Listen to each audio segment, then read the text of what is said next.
રાજકોટના મસાલા માર્કેટમાં તમારું સ્વાગત છે।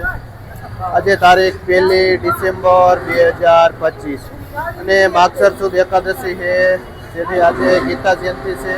તો મારા બધા દર્શકોને ગીતા જયંતિ નિમિત્તે હાર્દિક શુભકામના। હવે આપણે જોઈએ રાજકોટ માર્કેટના બજાર ભાવ। આપણે જોઈએ તો આ મેથી, જે આખા પાનની મેથી છે ને, આખા પાનમાં 10 થી માંડી 12 રૂપિયા સુધી વેચાય છે પૂર્યું મેથીનું। અને વસરામભાઈ ભાઈનું નામ છે, જે આ મેથીનું વેચાણ કરે છે। આપણે લીલી ડુંગળી જોઈએ તો લીલી ડુંગળી પણ 10 રૂપિયા કિલો વેચાય છે। ડુંગળીમાં પણ બજાર નીચી ગઈ છે। ને લક્ષ્મણભાઈ ભાઈનું નામ છે, જે બેડલાથી આવે છે આ ડુંગળી લઈ। આપણે જોઈને તો આ પાઉંજા ધાણા મંદી એટલી છે ને કે આવું સારું ચોખ્ખું ધાણા પણ 10 રૂપિયા કિલો થઈ ગયું છે।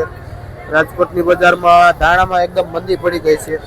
જે ભાઈ કાળુભાઈ ખેડૂતનું નામ છે, કયું ગમે, જે ભાઈ રાજપરાથી આવે છે આ ધાણા લે। આપણે આ રાઈની ભાજી જોઈ, જેને સરસો ભાજી પણ કહેવામાં આવે છે, અને ખેડૂત ઘઉં આવે ને એમાંથી ઉગી નીકળે છે, જે 5 રૂપિયા પૂર્યું વેચાય છે। આ રાઈની ભાજી, સરસો ભાજી। કુવા ભાજી જોઈને તો 7-8 રૂપિયાથી લઈને 10 રૂપિયા સુધી પૂર્યું વેચાય છે હુવા ભાજીમાં। જે વિશાલભાઈ ખેડૂતનું નામ છે, અને ભાઈ બેડી ગામથી આવે છે આ ભાજી લે। મૂળામાં પણ મંદી છે, તો સારા એવા મૂળા પણ 25-30 રૂપિયાનો પાથરો વેચાય છે। હાર્દિકભાઈ ખેડૂતનું નામ છે, અને જે ભાઈ પણ બેડી ગામથી આવે છે આ મૂળા લઈ। આપણે પુદીનો જોઈને તો 1 નંબર પુદીનો છે, આખા પાનનો પુદીનો, ને જે 4 થી લઈને 5 રૂપિયા સુધી પૂરીઓ વેચાય છે આ પુદીનો। જે ભાઈ સુનિલભાઈ ભાઈનું નામ છે, અને ભાઈ કુવાડવાથી આવે છે આ પુદીનો લઈ। આપણે જોઈને કોથમીમાં મંદી પડીને તો આ માલ છે લાંબો છે, અને વજનવાળો માલ છે ને તો 100 રૂપિયાની પણ ભારી વેચાય છે।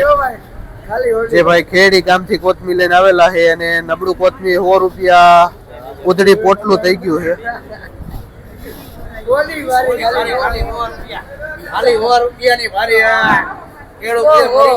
આપણે પાલક જોઈને તો પાલકમાં પણ મંદી પડી ગઈ છે, જે 1 રૂપિયાથી લઈને 1.5 રૂપિયા સુધી પૂરીઓ વેચાય છે। શું નામ? પરસોત્તમભાઈ ખેડૂતનું નામ છે, કયું ગામ? જે ભાઈ નાકરાવાડીથી આવે છે આ પાલક લે। આપણે છૂટા બીટ જોઈને તો અહીંના લોકલ છે આપણા, એકદમ લાલ ચટાકેદાર બીટ, અને એમાં પણ બજાર ડાઉન ગઈ છે, જે 20-25 રૂપિયા કિલો વેચાય છે છૂટું બીટ। અને રણછોડભાઈ ભાઈનું નામ છે, જે હોલસેલથી બીટનું વેચાણ કરે છે। આપણે આ જોઈને તો ઓરિજિનલ દેશી છે આપણું અહીંનું લોકલ, પણ મંદીના હિસાબે દેશીમાં પણ 10 રૂપિયા 12 રૂપિયા વધીને 15 રૂપિયા સુધી કિલો વેચાય છે। આજે ધાણામાં એકદમ મંદી પડી ગઈ છે। આપણે જોઈને તો માર્કેટનું સારામાં સારું ને 1 નંબર ધાણા પણ 10 રૂપિયા કિલો વેચાય છે, મંદી પડી છે। જે ભાઈ બચ્ચનભાઈ જેનું વેચાણ કરે છે 1 નંબર ધાણાનું। અને ડુંગળી પણ 10-15 રૂપિયા સારી ડુંગળીમાં પણ મંદી છે। આપણે સીલ જોઈને તો એકદમ તાકાતવાળો છે, ને મોટા પૂરિયા છે, અને આમાં પણ બજાર નીચી ગઈ છે, 8 થી 10 રૂપિયા સુધી પૂરીઓ વેચાય છે। કયું ગામ ભાઈ? જે ભાઈ પીપરિયાથી આવે છે, ને ભાઈ વનરાજભાઈ ખેડૂતનું નામ છે, જે સીલ ને ધાણા ભાજી વેચે છે। ધાણા ભાજીમાં આપણે આગળ જોયું એકદમ મંદી પડી છે।